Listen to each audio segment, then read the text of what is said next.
Okay, so we can officially start. Welcome everyone, both our guests here attending in person and also everyone else attending online on Zoom. Thank you for joining us for this first Book Talk series event for 2024, organized by the Hong Kong Baptist University Department of Translation, Interpreting and Intercultural Studies, presenting the publication of the edited volume, Corpora and Translation Education, Advances and Challenges, published by Springer and edited by Dr. Janice Pan and Dr. Sara Laviosa from the University of Bari, Aldo, Moro, Italy, and Janice is our colleague from the Department of Translation, Interpreting and Intercultural Studies here at BU. This book launch is part of a series of quarterly events to celebrate the works of colleagues in translation studies and to offer mutual support for translation and intercultural studies scholars in Hong Kong. And I hope you find the content of this event interesting and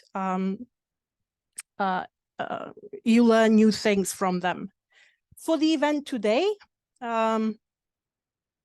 it will be moderated by our Dr. Janice Pan, Associate Dean for Research, and Associate Head and Associate Professor at the Hong Kong Baptist University. And we will have three guest speakers. We have here with us Dr. Marie Escribe from the University Politècnica de València. And we have Professor Mark Shuttleworth, the head of the Department of Translation, Interpreting and Intercultural Studies. And then online we have, as guest speaker, Dr. Gaetano Falco, Associate Professor at University of Bari, Aldo, Moro. The three guest speakers are also contributors to this volume, and they will share the insights from their chapters. So that's it from me. I will now leave our moderator to start the event.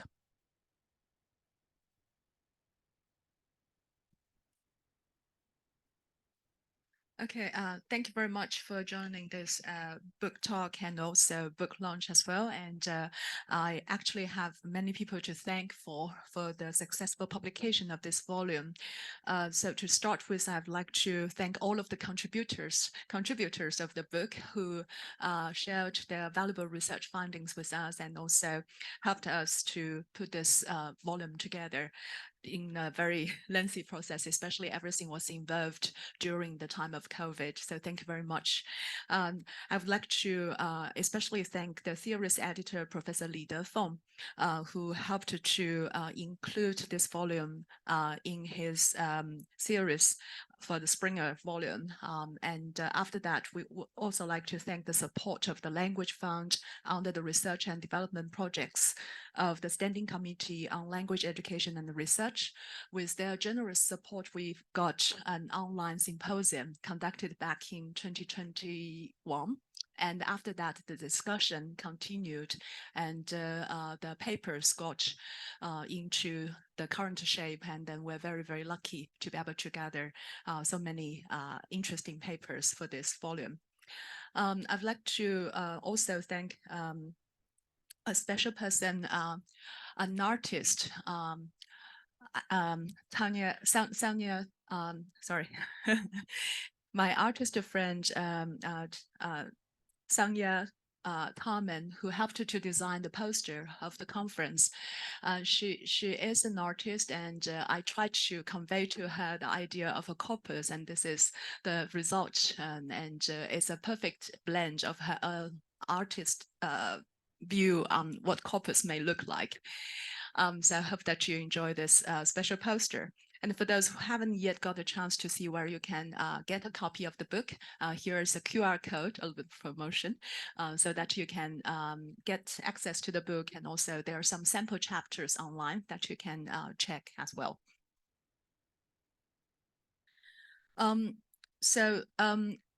We also would like to share with you that originally my co-editor, Sara Laviosa, intended to join us online. Unfortunately, she got a health problem, and then she needs to see a doctor this morning. Therefore, she has to miss this one, but she says hi to everyone. She sends me a message and wanted me to read it for her. So if you are okay with it, I'm going to start with Sarah's message. Good morning to you all, and welcome to the book launch of Corpora and Translator Education, which has been organized painstakingly by Jun Pan, whom I thank most sincerely for her passion and dedication to her work. Jun has been a real source of inspiration.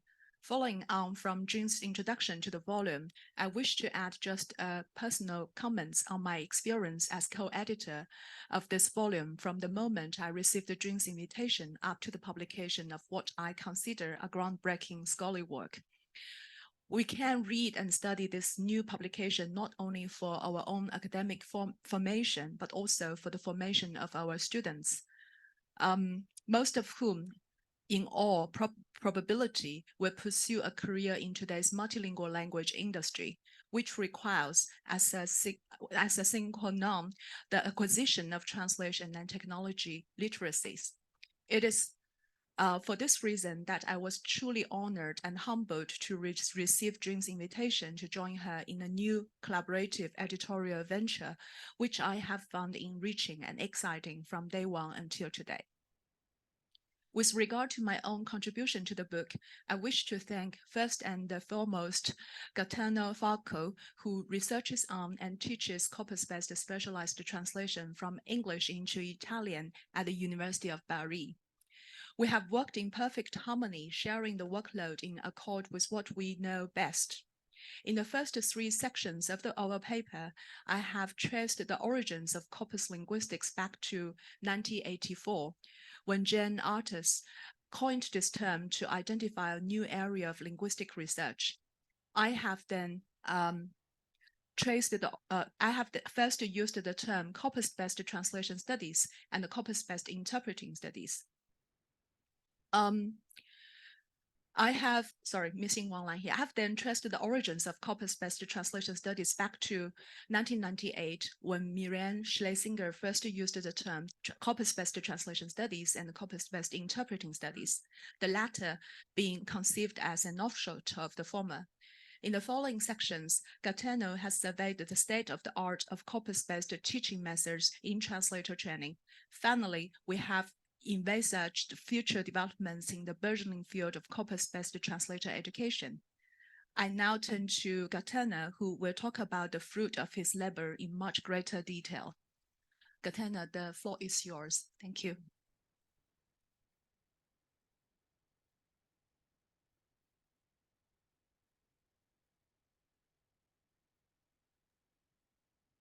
Okay, thank you. Good morning, everyone. I'm happy to share that I'm grateful to Sara Laviosa and Jun Pan for providing me with the opportunity to participate in this important project with exceptional scholars in the field of corpus research and translation studies. The primary focus of this section is on 2 significant issues. Firstly, I aim to provide an extensive overview of studies on the integration of corpora in translator training. The rise of technological tools and the need for high-quality performance and expertise in the translation profession has led to the incorporation of corpora, new information technologies, and very recently of artificial intelligence in translation training. These technical skills need to be combined with theoretical knowledge and social competencies, as many studies suggest, to realize a quality-driven pedagogy. The social constructivist approach, as Hillary argues, plays an important role in this regard. It has involved a shift from a static way of teaching based on a transmissionist, teacher-centered approach to a more dynamic, proactive way of learning that centers on the role of students. This shift has also affected the role of corpora in translation training. There has been a move from a style based on corpus use for learning to translate, where teachers are the designers of corpus-based translation-related tasks, to a style based on learning corpus used to translate that centers on the role of students as the main protagonists of their own training. In this case, students learn how to design and compile do-it-yourself corpora and develop strategy and tools to search corpora and solve real-life translation problems. The review of translation training projects presented in the chapter compares the two styles at work and sheds light on the second issue of this section, which is devoted to new trends in translation training. How can corpus-based translation pedagogy be improved?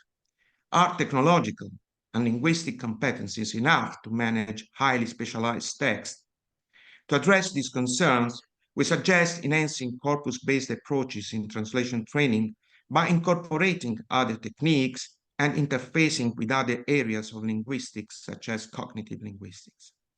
We believe that including other methodologies in corpus-based translation teaching can improve trainees' cognitive processes, enhance their creativity, and increase their understanding of specialized domains. This can enable them to acquire thematic knowledge as claimed by the European Masters in Translation. For example, teachers and trainers, as well as students and trainees in specialized translation, can use corpora, whether monolingual, parallel, or comparable, along with cognitive maps as a powerful teaching aid. This can support the teaching task of trainers and teachers, enhance the learning experience for students, and simplify the process of conveying complex ideas. Imagine you want to teach your students how to translate specific terminology in the field of economics. Instead of relying on traditional methods and tools such as encyclopedias or dictionaries, you use corpora and interactive mind maps simultaneously. Both tools can help visualize the keywords and connections between different terms in a comprehensive way. Students and trainees in translation can learn not only how to translate a term from a language A into a language B, but also understand, to some extent, how this term is used and in which context it can be used. In conclusion, the inclusion of corpora and other technological and methodological tools in translation education and training can help students master terminology, phraseology, complex systems of concept, and this can help students in facing the challenges present in today's translation industry. Thank you. Thank you very much, Gaetano. And I'd like to also use this opportunity to share with you a little bit about the entire structure of the book. So the book started with an introduction done by myself and Sara. And I also discussed with Sara on how to organize the chapters. So the first chapter, as you can see, and also kindly introduced by Gaetano just now, is an overview chapter that introduces corpora and translation education about the past, present, and the future. And they presented us with a very full landscape of what's going on in the field. After that, then we move on to the second session of this book, and that section is entitled Corpora, Machine Learning and Post-Editing. And I think that part is especially important now with the new advancements of AI and machine translation or interpreting. Apart from that, we also wanted to see how corpora are employed in translation teaching and how corpora can be incorporated in the teaching of translation itself. Therefore, we have the next section entitled Corpora and Translation Teaching. In the end, we revert our attention to the much needed area of research and also an area that has been gone through a lot of difficulties due to, I will elaborate a little bit further, because due to the difficulties involved in annotating the very complicated learner data. So the last part will be learner corpora, and we will be discussing a little bit further about how we may advance from that subject as well. So I hope that gives you a fuller view of what this book has touched upon. And thanks again to Sara and Gaetano for your wonderful overview chapter that provides the landscape for our discussion. Now I'm going to move on to the second part of the book itself, which is about corpora machine learning and post-editing. And then I'm going to, we're very happy that we have one of the chapter authors with us here today, Marie Escribe. She authored together with Ruslan Mitkov on a chapter entitled Applying Incremental Learning to Post-Editing Systems Towards Online Adaptation for Automatic Post-Editing Models.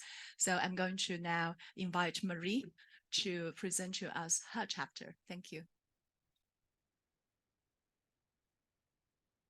Do you want to use the testing? Thank you very much for the introduction. Does it work? It's switched on.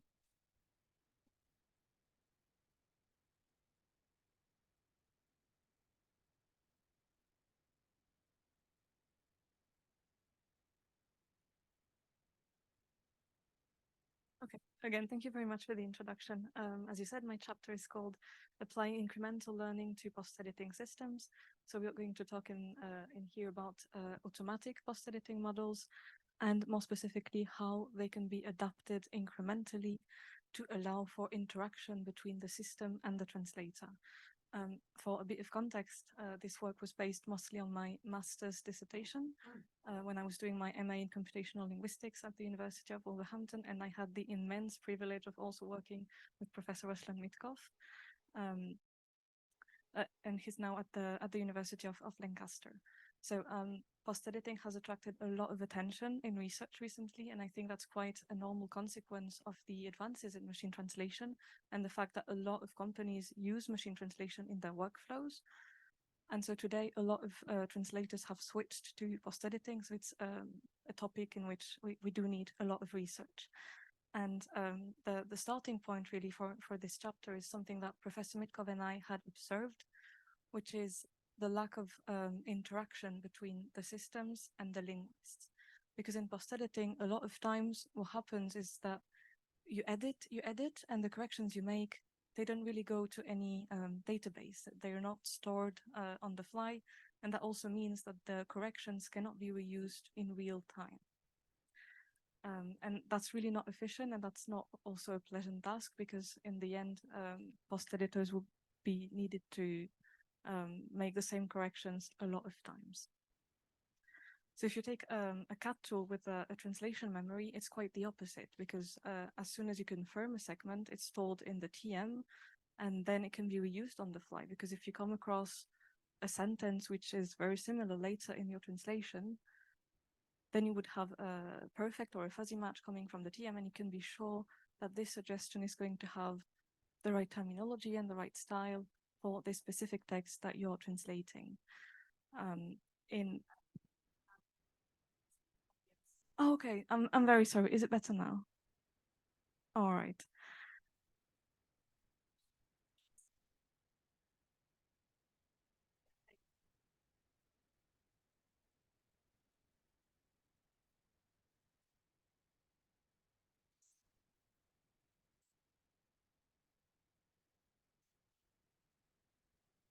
you want to see if it helps?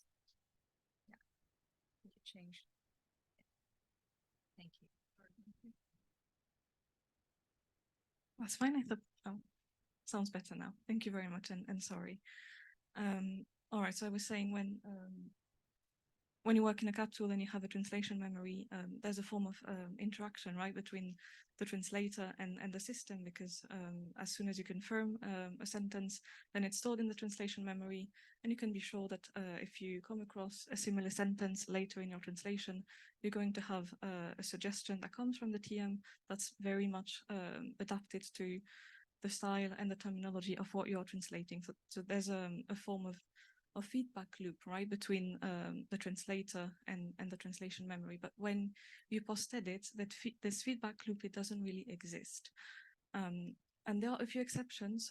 Some machine translation systems are interactive, so it means that the suggestions depend on what the translator types. It works a little bit like predictive typing or like autocomplete. But in this case, we wanted to have a system that will be able to stall post-editing actions so that the translator does not have to make the same correction all over again. And actually there's some research about automatic post-editing. Automatic post-editing is about having a machine learning model that is trained on post-edited text. It learns to extract post-editing rules, and then it can reapply these rules to unseen texts. But because post-editing is quite a complex task, machines tends to struggle a lot with it. And so it was the majority of automatic post-editing models, it's very important to have in mind that they are based on a static logic, because you would feed all your training data in one batch, and then the output is also going to be in one batch. There's not much of an interaction going on in there. And what is even more questionable is that where you have this setup where you have your source text, you send it to machine translation, you take the machine translation output and you send it to automatic post-editing, there's no guarantee that the resulting translation is going to be perfect. So you still need to have a human to check it. And so it was very obvious to us that the way forward in post-editing would be to have more interactive systems. And in fact, it's not even a really new idea. There was some research on that topic already. About 10 years ago, there was a model that was introduced. It was called PEPPER, and that stands for post-edit propagation. And it's exactly based on this concept. It was inspired by how translation memories recycle previous translations. And the idea was that as soon as the translator makes one correction once or twice, then the same correction would be automatically propagated to the rest of the text, so that the translator would not need to make the same correction a lot of times. And more recently, there has been also a few studies which explored online or incremental learning for automatic post-editing with more recent technology, so deep learning and neural networks. And they talked about interaction with the translator to a certain extent, but there are two main limitations. The first one is that in the majority of existing studies, the interaction with the translator is simulated. So it means that, and this is how incremental learning works, right? You would be showing each data point or each correction once at a time, and the model will be learning like this. But this is a very much of a simulated setting. And more importantly, in a lot of studies, people use artificial resources. In the case of machine translation, you have a lot of bilingual corpora available if you want to train a system. But in the case of automatic post-editing, the data you need is triplets. So you need the source text, the machine translation output, and the post-edited version of this machine translation output. And it's very difficult to find, especially if you're not in a company setting. So the solution in this case is that people would create synthetic corpora, whereby you would have your you would take a bilingual corpus, you would have the source text, you apply machine translation to the source, and you pretend that the translation that you already had is in fact the post-edited version of the empty output. And so our assumption was that using synthetic resources would most likely affect the results, because potentially the corrections would be very different if they were produced in a real post-editing setting. And also we wanted to explore a bit further this possibility of having live interaction between the translator and the system, and to see how the models would react when corrections are provided on the fly. So how would it do this? When we took non-synthetic corpus, we had a few language pairs and a few domains as well. And then we built a base automatic post-editing model, something very similar to what you can have for a machine translation system, neural network with an encoder, decoder, deep learning. And based on this base model, we will build two adaptations. So the first one was an generic batch adaptation. And for the second one, we had an online or incremental model. It means the same. And for the online model, for one part we simulated the interaction, showing one data point at a time. And for the second part, we built a very simple interaction mechanism to show the source and the target to a translator and to ask for dynamic input.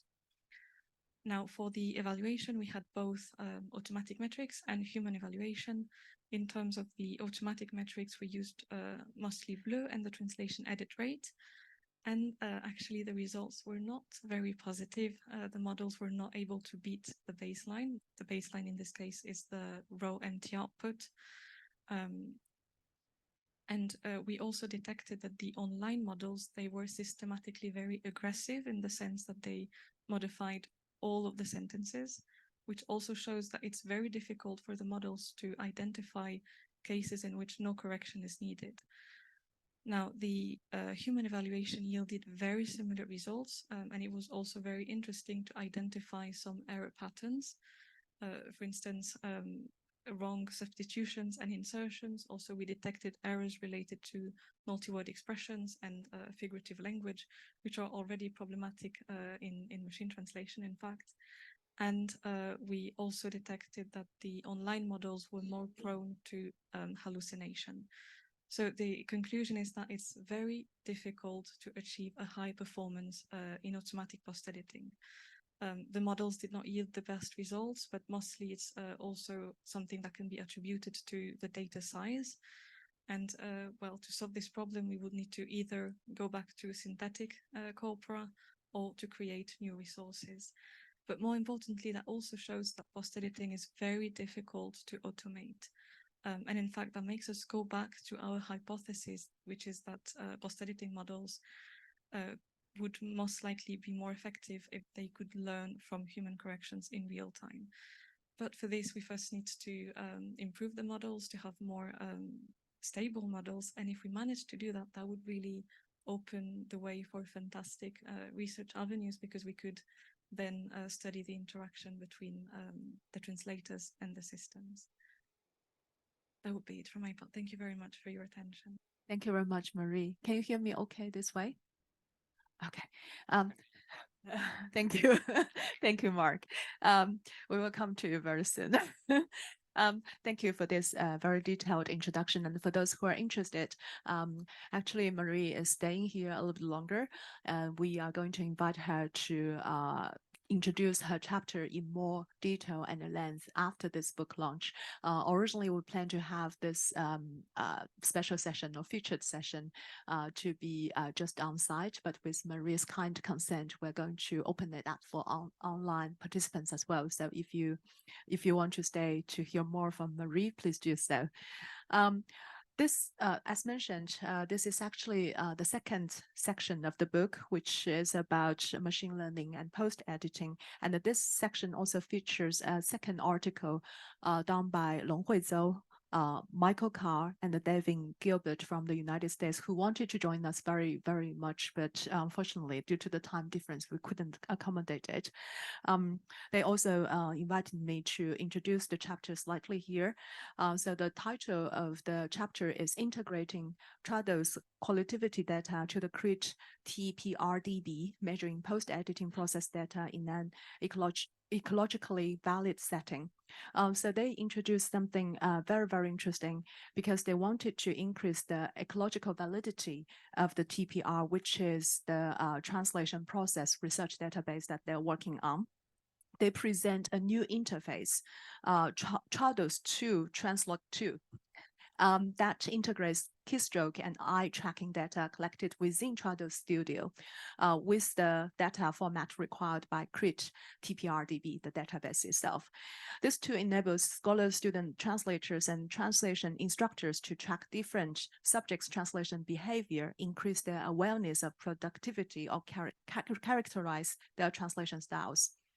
So in this chapter, they provided a detailed instruction on how to successfully collect translation process data with the Qualitativity plugin for Trados Studio and convert it into the CRIT translation process database format.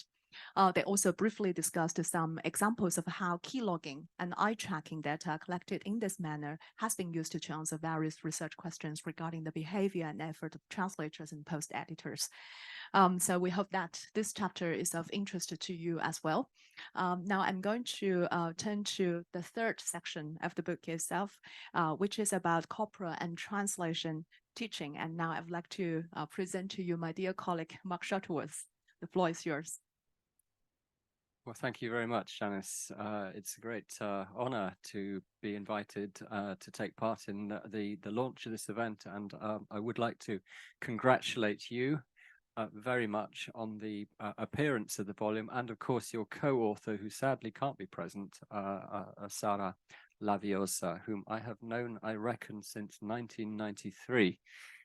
So we do go back some time, although unfortunately our paths don't cross all that frequently at the moment. Before I go any further, I just wanted to check if people online can hear me. Yeah, okay, super. We'll keep it at that in that case. So I would quite like to share my screen. And my plan is just to walk you through my chapter. Can you see that okay? I guess so. I've been teaching translation technology for a bit of time, and I do try and incorporate new elements, certainly new systems, new technologies as and when they come up. But I have been attempting to make use of the or corpus-based methods in a range of different contexts. So here at Baptist, we teach translation technology at BA level and also at MA level. As things stand, we have a greater coverage at MA level, although the BA is hopefully set to catch up starting from next year. And at MA level, we have two courses in translation technology and others also which are more specialist in nature. On and off over the years, I have taught on both these courses. Imaginatively, they are called Translation Technology 1 and Translation Technology 2. There are a couple of topics in which we do bring in explicitly the use of corpus software. This is I've got some. I'm going to focus on my screenshots. Really, I reckon I've got a few screenshots a little bit later on in the article. So I think one of the problems for people teaching translation technology, you want a bit of continuity in terms of the subject matter, and you want something which is fairly accessible, although possibly also relatively technical. And over the years, I've increasingly settled on two subject areas. The first of those is medical questionnaires, and the second is a lot of you may be familiar with the Myers-Briggs type indicator, which I think has an intrinsic interest for most people. After all, who doesn't want to understand themselves as great an extent as possible? So we do stick particularly with that second topic to a fair extent, and of course in the context of using translation memory, this gives our students the chance to start to build up reasonably sizable translation memories which are coherent, all focused on a particular topic. And then as the curriculum is currently configured, the whole thing builds up to using a a system called Kantan MT, which enables users to create and train their own machine translation engine. And of course, by the time they get there, if they choose to specialize in MBTI, they will have, you know, reasonably sizable translation memory, which can be uploaded for training purposes. So this is why I focus on this MBTI. Of course, there are plenty of other subject areas which would do just as well. Now, the reason I bring in more explicit use of corpus analysis software, first and foremost, is for terminology. And that raises its head in the first semester, the first course, just in terms of simple term seeking and term management. And then in the second semester, we return to it with a slightly more technical term extraction. And I'm just scrolling through. I want to move on to my screenshot. So this first main section is about term extraction. You may, if you work with translation memory software, you may well be familiar with phrase. Used to be called memsource. Now it's undergone that name change. And like many translation memory systems, it doesn't have a very well developed term extraction facility. In fact, it's quite basic. Many don't offer this at all. Phrase does, but as I said, it's a bit basic. And of course, the idea of term extraction is that you can upload a text or a corpus to the system, and it will identify what it considers to be those items, single words, multi-word items as well, which appear to be being used in a terminological sense. So I take them through the use of phrase, and it's quite rudimentary because it's based on word list, and this is the output, and it lists just about every word in the text that you haven't excluded. And then the term extraction would have to happen manually. So I show them that as a kind of entry level, and then I move on to Sketch Engine, in fact. And with Sketch Engine, they get to learn about the difference between word lists and keyword lists, and this is the key difference. Of course, with Sketch Engine, you can do keyword research or terminology research. So this is the keyword list, and as you can see, this is the beginning, and some of them are personal names, of course, but right away we're in the midst of technical terms, which are the key to the terminology in this area. Of course, with Sketch Engine, well, it does do bilingual extraction, not in such a satisfactory way, but this is, you know, uploading a monolingual text and doing a monolingual extraction. So what you do with this, you would then need to find a way of identifying the, say, the Chinese translation or the French translation of these terms. You can also have multi-item terms, which are equally important, and they are listed separately.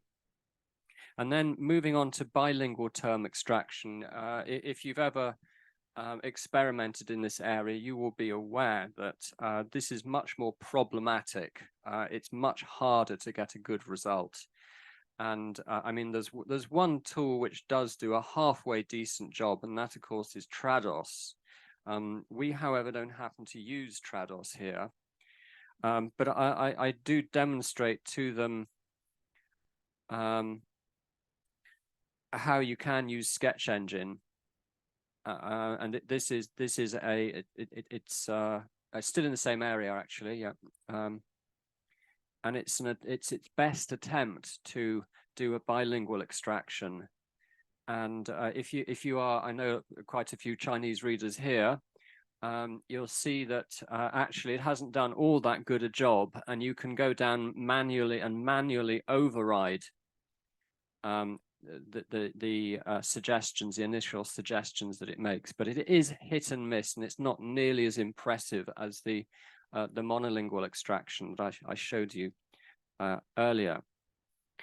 I'll just move on to the second major area. There we are. You can see if you're more at home in European languages, you can see that these tentative pairings are far from being correct. In fact, I think I would go so far as to say they are all wrong. But there's a chance that the correct, I haven't checked through it for some time, but the correct pairing might be available here. So the second area, which in which I find Corpora very valuable, and this is rather different. I have an awareness that all the time with our students, we're sharing the idea that the translation memory is a really great technology, which it is. And of course, the bigger they get, the bigger your translation memory, the more help there'll be. And then all of a sudden we'll say, okay, so for this text, we'd like you to create a new translation memory. How many teachers here have done that? I find myself doing it quite a lot. So students' translation memories very often never really get seriously off the ground. And even if they're constantly translating, you know, through 2 semesters, then it can start to get quite large. But it occurred to me that there are quite significant corpus-based resources online, which are completely free, totally legal as well, from which you can download resources, which can then be imported into your translation memory, and all of a sudden your TM will jump from being, say, you know, a couple of hundred segments to being maybe 20,000, 30,000 segments, and then all of a sudden all these features of the TM tool that we say that we recommend, like the concordancer. We say it's really useful, but it's not useful if you only have 100 segments in your TM. But all of a sudden they start to become, they come into their own. So I recommend this site. Maybe some of you know the Opus site. It's created and curated by Professor Jörg Tiedemann from Helsinki. And it just lists multiple. These are all public domain resources. Multiple resources for you specify the language pair, and then if there's one that you want to download, it can be downloaded, as you'll see, in TMX format. That's the one our students generally go for, but alternative segments, alternative formats as well. And there's the URL in case anyone's interested. And it's I would certainly recommend that as a resource, and I use it very actively at that point in my curriculum. That's the listing of the number of resources available in a sort of random selection of different languages. You see that it is quite broad based, and that's pretty much what I wanted to share. I think we're and oh yeah, this is just an illustration of how you can actually start getting more useful suggestions from your TM once you've imported a large chunk of data from a resource such as this. So there we are, and these are some sort of highlighted resources which you can download from that website, and that's pretty much the end. And anyway, I have started significantly to overrun my time, so I better stop. Thank you very much. Thank you very much, Mark. That's a very detailed step-by-step guide to how to make use of those resources. And thank you for generously sharing all of those resources with us. We also feature in the same section, which is about Corpora and translation teaching, a chapter dedicated by Mark Davies. Many of you, if you use the English Corpora, you will definitely know Mark Davies. He has developed quite a few large corpora and the corpus-based tools that are available, kindly shared by him. They are used by hundreds of thousands of researchers and teachers and translators each month. So he also contributed a chapter regarding how to use corpus, again, a step-by-step guide about how to create and use virtual corpora to extract and analyze domain-specific vocabulary at the English corpora. Therefore, we strongly encourage you to read the chapter to get the step-by-step guide introduced by Mark Davies. I also see Kang Long online. We're right in time. Actually, we're talking about your chapter now, and we wonder if you would be willing to share a few words about your chapter. Kang Long, are you online?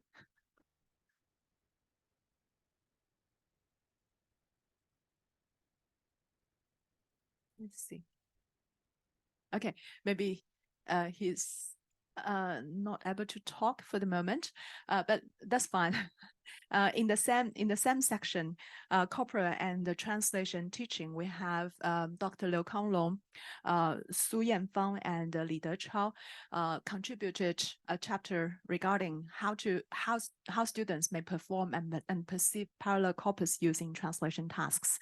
So they conducted an experimental study introducing students to the usage of parallel corpus and then gathered student feedback regarding that usage of corpora data. Another very interesting chapter, a must read again. In the last part of the book, as mentioned earlier, we introduced to you the much needed area, but unfortunately underexplored area of learner corpora in the field of translation education. And in that chapter, we feature two articles, one by Adam Obstrunick, who actually developed a lot of useful platforms. So his chapter was entitled Data Acquisition and Other Technical Challenges in Learner Corpora and Translation Learner Corpora. And echoing Adam's chapter, together with my collaborators, Dr. Billy Wang and Dr. Anson Wang, we present the initial findings, actually the major findings, not initial findings in that article, we obtained from a corpus collected from tertiary students here in Hong Kong. And basically in that chapter, let me try to share my screen here, just a minute.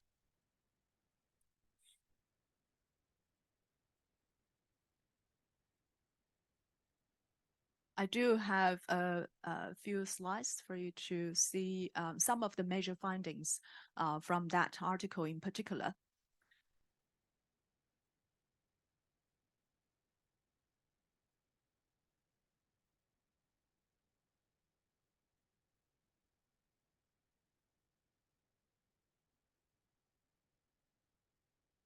So in that article, we mainly wanted to discuss the findings based on data gathered from 8 different universities here in Hong Kong. And we tried to adopt a very complicated process of doing learner corpus data collection and analysis. So we started with the careful selection of data text for the students to translate from, including both Chinese and English, and we have to adjust the difficulty level to make sure that students translating different texts can be induced to somehow produce text that are prone to certain kind of mistakes. And then you have to obtain student consent, metadata collection, translation data collection plus entry into the platform, and also the text alignment plus POS tagging and area annotation. So we actually used Adam's platform, which was used in a larger project initiated by Savannah Granger and Marie Audi-Leffer in the multilingual student translation master project that we are a part of. So we appreciate their help very much, because with the sharing of the translation analysis scheme, we are able to annotate student data using a 3-layer scheme. And I just counted the number of the annotations the tags that we used, which included 44 tags for 3 different layers. That's a lot of work to start with. And also, in order to obtain reasonable data input and also to analyze the actual level of student input, we have to collect a lot of student data, task metadata, and source text metadata. So those are the metadata included again on Adam's platform and developed by Savannah Granger and Marie Audi-Leffer. And they kindly shared those schemes with us. And this is just to introduce to you the kind of difficulties involved in the task. But the reason why we wanted to include so much in-depth annotation of the data is because the more in-depth you go, the more meaningful patterning of student outcome and also the kind of analysis of the competence of students can help us to reach better conclusions on the proficiencies of the students. So those are a few slides highlighting the kind of highly frequent errors prone to students here in Hong Kong. So the first slide is a summary of the kind of mistakes done by students from English to Chinese translation, although Chinese is the mother tongue of the students getting involved here in this data set. We find that this distortion of meaning is the highly affected area done by students in their translation. And language-wise, heavy language use as far as style is concerned are the most commonly committed errors by the students. For the Chinese to English translation, again, distortion becomes the highly frequent error. And after that, we have omission, but language-wise, students tend to make a lot of mistakes regarding tenses. So this kind of patterning can help us to design definitely teaching materials that can be beneficial to students in different stages of their study. But we would like to say learner corpora research is definitely much needed in translator and interpreter training, in particular in developing not just the kind of strategies or solutions, because with large learner corpora such as this special corpus developed under the master scheme, we will be able to develop even teaching resources. I actually employed some of the arrow schemes in my in-classroom teaching, aligning them to the rubrics. You know, in translation classroom, sometimes you have to provide rubrics. So I tried to incorporate them into the rubrics and try to use the errors of the students to explain to the translation trainees what kind of mistakes they should avoid. And that is one of the possibilities. And also, we hope to be able to develop online teaching resources based on the kind of data that we have gathered.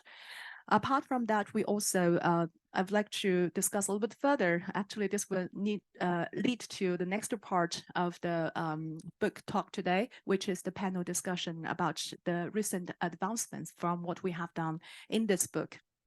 So our team, again, together with both Dr. Wangs, Dr. Billy Wang, Dr. Anson Wang, we are working on another major corpus, which is called the CELTIC, the Chinese English Learners Translation and Interpreting Corpus.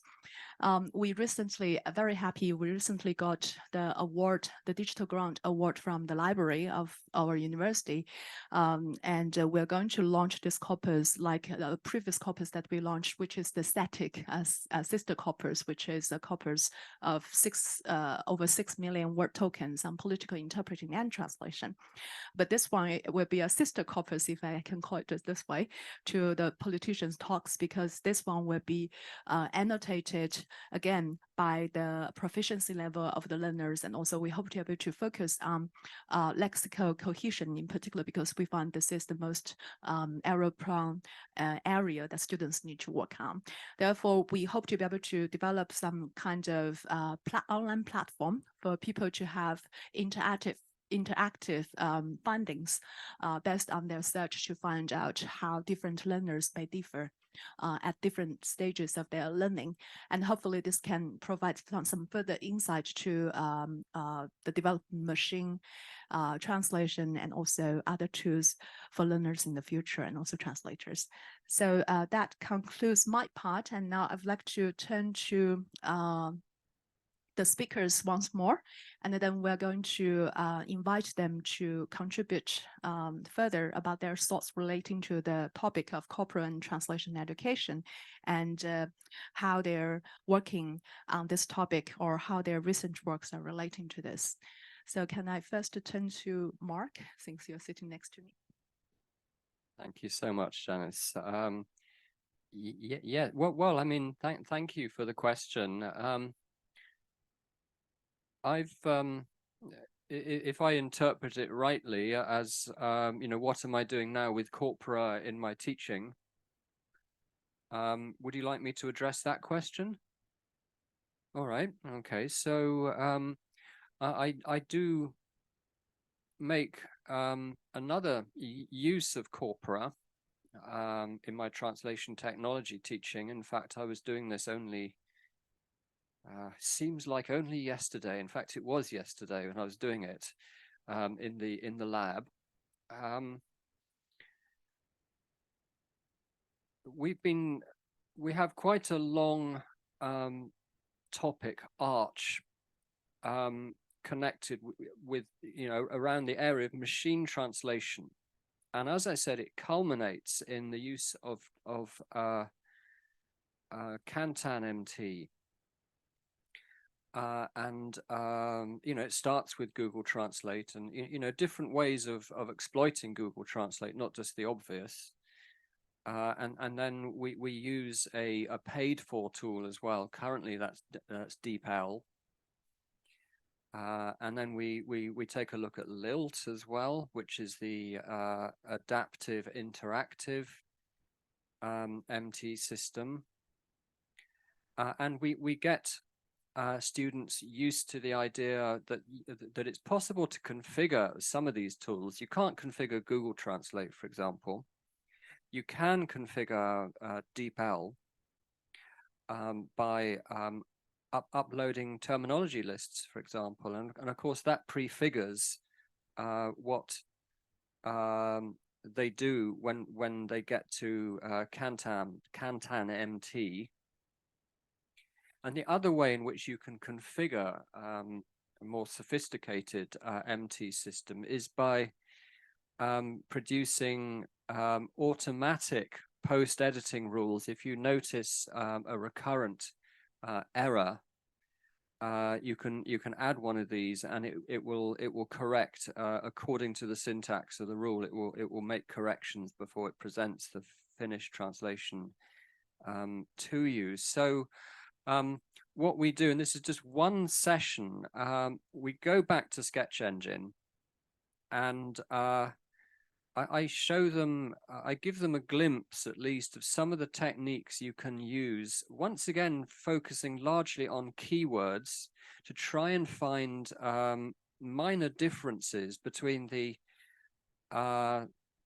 wording in a corpus of translated text and a similar corpus of original text. And by going through, for example, keyword lists, you can sometimes find that maybe an unusually frequent item, one which is much more frequent in translation than in the original, is there because there's an error, and then that can be ironed out by the use of an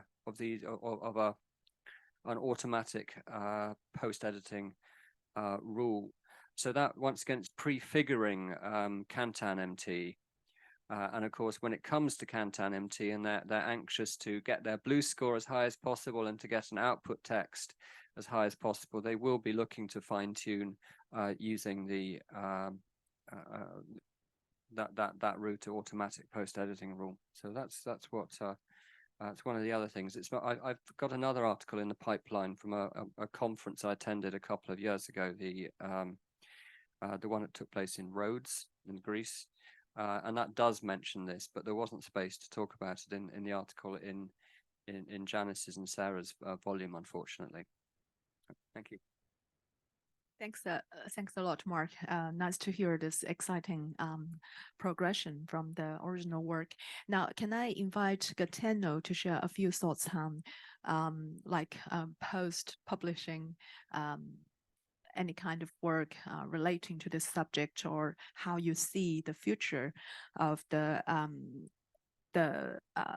relationship between corpora and translation education? Thank you. Thank you, June. Thank you, Mark.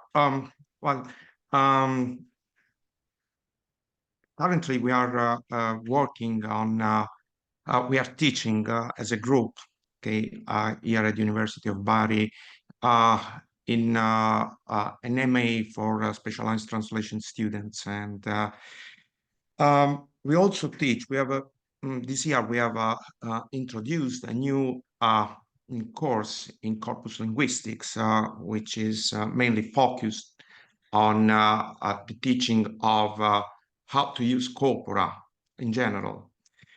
But we also try to use corpora for the translation of specialized text.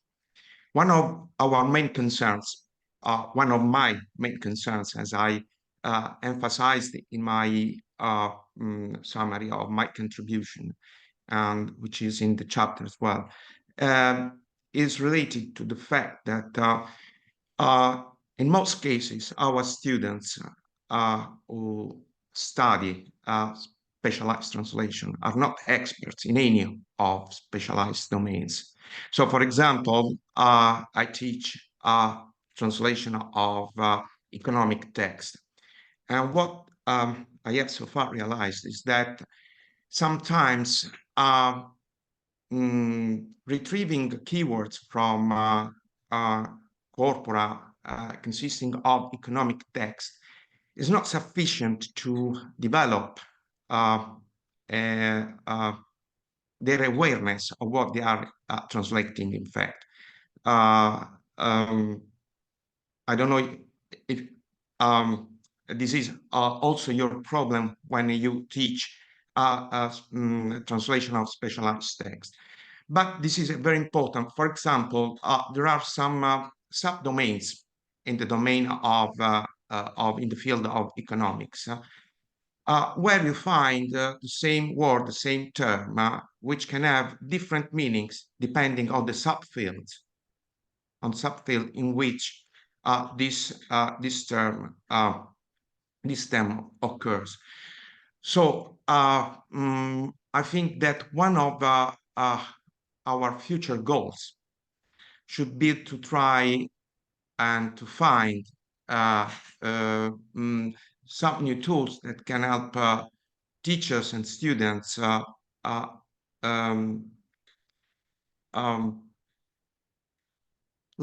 how to manage specialized text with much more awareness than they currently have. Thanks a lot. Oops, Sorry.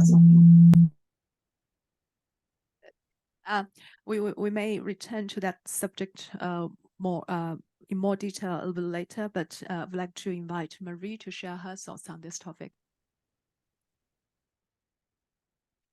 Of course, so in terms of how I've been using Corpora recently.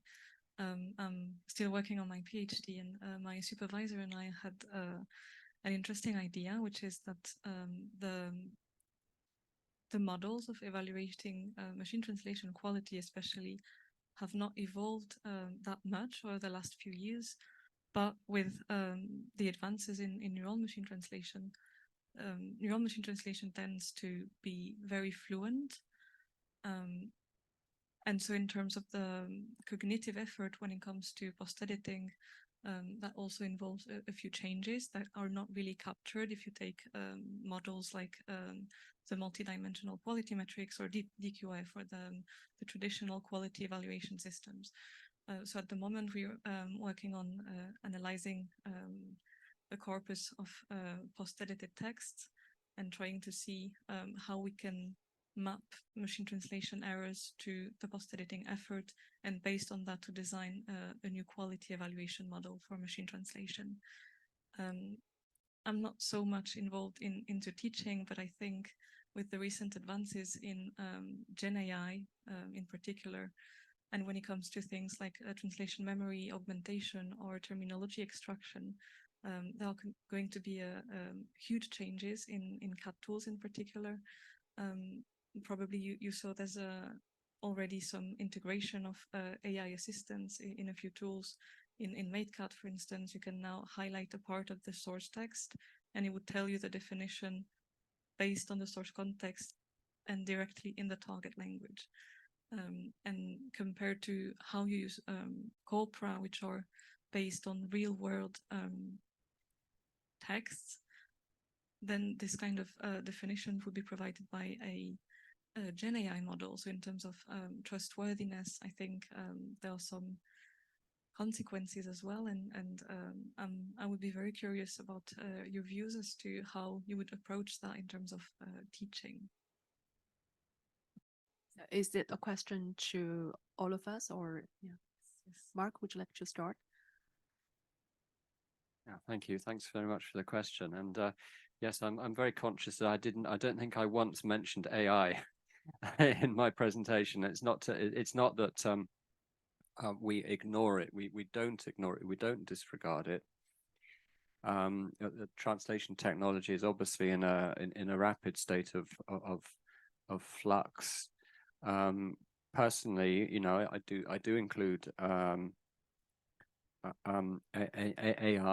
and in fact, experimentally, I've used it for term extraction purposes, and I haven't looked at it in detail, but it seems to be pretty promising. But it's as I'm sure you'll agree, it's not a magic bullet, and very often, as a translator, it can be very good, but it can get things wrong as well, just like any other system can get things wrong. But I'm looking forward to the incremental integration, and I'm sure that's going to come. I'm sure there'll be Trados and phrase and memo queue, which are powered or augmented by an increasing number of AI features, and that's going to be a game changer. Personally, I don't think these tools are going to disappear, but they will look very different in a couple of years' time. Was I answering the right question? Of course. Thank you very much. Okay. Thank you, Mark. Gaetano, would you like to respond to Marie's question?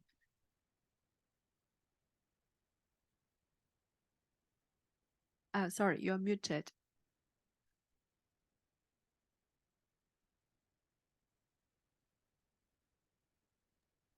Sorry, maybe I missed because there was a problem with the connection. Can you please repeat the question? Sorry. Of course. I was talking about the recent advances in artificial intelligence. So, for instance, Oh yes.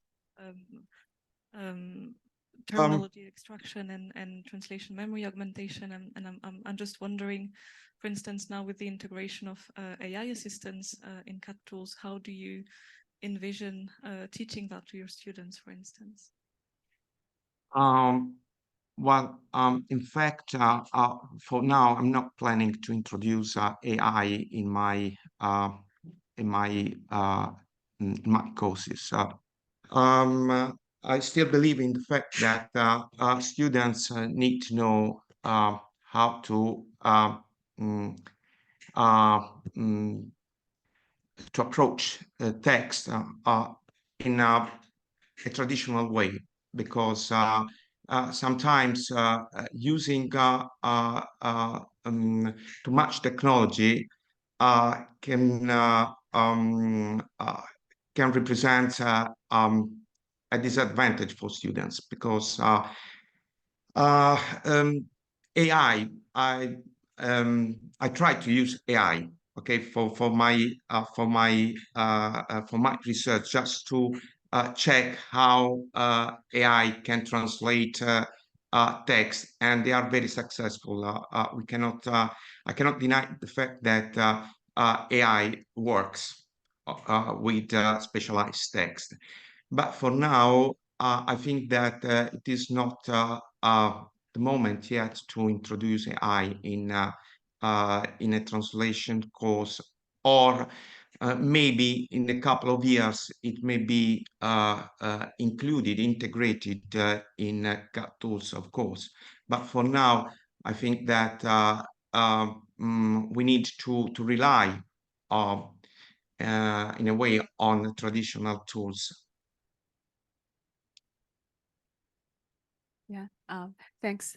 I think that's a very, very important question, because AI, and also I agree with Gaetano. The introduction of AI into a translation classroom has to be taken with serious thoughts.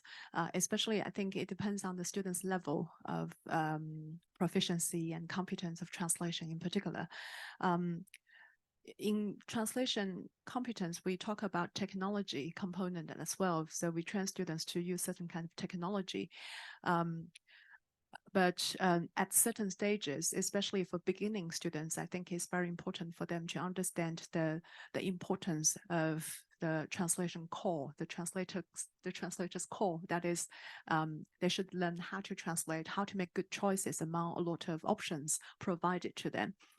Therefore, in my classroom, I'm trying to emphasize to the students, it's very important for them to have the basic skills developed before they can adapt any technology facilitation into the classroom. And I think Mark has done fantastic work for the department with the introduction of the technology related courses, and we do have a technology stream in the department as well. So I think the general understanding is that there is a progression. So if students can master, if possible, the skills of translation to start with, and since AI and other tools are there, if they know the resources and how to make those resources, then they will be able to develop better skills and adapt better to the future job market. But we have been experimenting on training, I mean, very interestingly, again, about the idea of Corpora AI and translation. We have been, because we have a startup in recruiting students from service learning courses to do translation for external clients. And sometimes we actually receive documents, especially those legal documents in particular, with a lot of terminology repetitively appearing. And therefore, we're now developing together with my PhD supervisor Lin Qing here, a certain kind of methodology. We're trying to train the machine using Corpora to help them to enhance the accuracy rate, and also to develop further the kind of resources to facilitate better translation tools, if I can call it that way, because I actually grouped like AI tools and other such as ChatGPT into dictionary in my tool sets. Therefore, I think those kind of tools can provide facilitation, but still you need the human. You need the human to decide which is the best solution and how to proceed further. Therefore, I think the very advancement of AI emphasizes more than ever the importance of training translators, training translation students to understand the core skills relevant to translation and stuff, because otherwise they won't be able to make choices, even though we have so many good tools, resources outside. So those are just initial thoughts. Maybe Mark, you have more to offer. But before that, let me turn to Kanglong, who is here to answer questions. And Kanglong, would you like to say a few words about the corpus that you are developing? And if you want, you can respond to Marie's question as well about how AI is incorporated or influencing your way of teaching translation. Hello, can you hear me? Yeah, can you hear me? Yes? Okay. Thank you. Hi, Mark and Janice. Okay, thank you for inviting me to answer this question. I think it's actually quite complicated, yeah, because we know that like starting from late 2022, when ChatGPT came out, I think it has also posed a lot of challenges for translation teachers, because students are suddenly their language quality has improved so much. Okay, yeah, I agree. Okay, that it's also important to like pay more attention to enhance students' language competence, especially. Yeah, I think it's not like translation teaching or training. It's just like like one group, okay, of we are talking about one group of students. I think we need to take into consideration, okay, like different groups of students, maybe, okay, like for these new students, entering translation programs, probably they need more training. Otherwise, in language, okay, language competence. Otherwise, they might not know quite well, okay, to critically analyze the GPT output. Because in my own experience, I also found that sometimes GPT would distort, my input. Because I asked GPT to help polish something, and then it will, distort. Or probably, sometimes when the input is not what GPT expects. Okay, so these days I have also been thinking that the concept of translation should also be broadened. Okay, to encompass, like we need to also translate the message more clearly for GPT. Also, that probably is, I think, one area of future translation training, yeah, possible, but I'm not really a very theoretical person. Yeah, for corpus, I still believe it's relevant because, in terms of like enhancing, students' critical judgment, yeah, for knowing how other professionals, might, render a term, how they might solve a problem. Yeah, because corpus, okay, can provide a lot of real world, genuine translations other than like GPT. Okay, GPT will simply give you, like one single instance. Yeah, so I still believe, okay, like corpus based training or assisted training is still relevant. It depends on how we make use of it. Yeah, I think that's my opinion. Yeah. Thanks a lot, Kanglong. Now we would like to give the floor to the audience here who have been patiently listening and waiting for the opportunity to communicate to the chapter authors. So who would like to ask questions? Online participants can feel free to unmute yourself and ask questions directly to the authors. Or if you like, you can type your question. We will read it out loud, and then people can then address your questions. Any questions from the floor? Yes, Wenjian.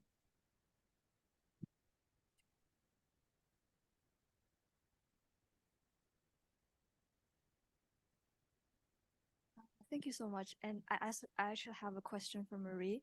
I'm wondering, how would you evaluate the influence of the learning algorithm, especially in this chapter? I think you applies you applied the teacher forcing, and how does this part of design may or may not have an influence on the overall performance of the post-editing system regarding overcorrections, I guess? I actually did not use teacher forcing. Oh, sorry. Sorry for misunderstanding. No, that's fine. It was the idea, but that was very difficult to implement and to include into the incremental adaptation. It was really not trivial to take the model and trying to build the online adaptation, because that's not really the logic for a lot of machine learning libraries out there. So I had to rebuild everything from scratch. Oh. But that would be definitely a good idea for augmenting the online model that I have already. Okay. Okay. Thank you so much. Thank you.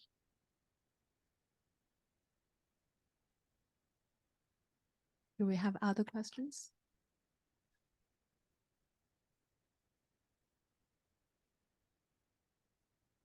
Do we have questions from online participants?